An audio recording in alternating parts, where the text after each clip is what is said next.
I've even wrote a few blog posts on this, three to be exact, and I would like to write more, but the first thing is you have to be the master of your own uh, learning plan. Uh-huh. In other words, you have to constantly be planning what you're going to learn and update that plan. And don't expect your plan to be perfect in the beginning. Hmm.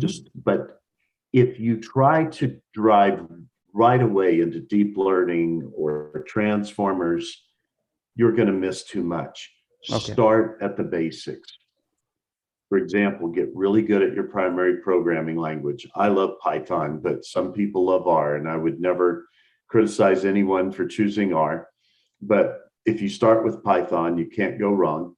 And then I would focus on the basics, understanding the machine learning development pipeline, understanding how to do linear regression and do it well, understand all the ways it can be used. So really focus on the basics.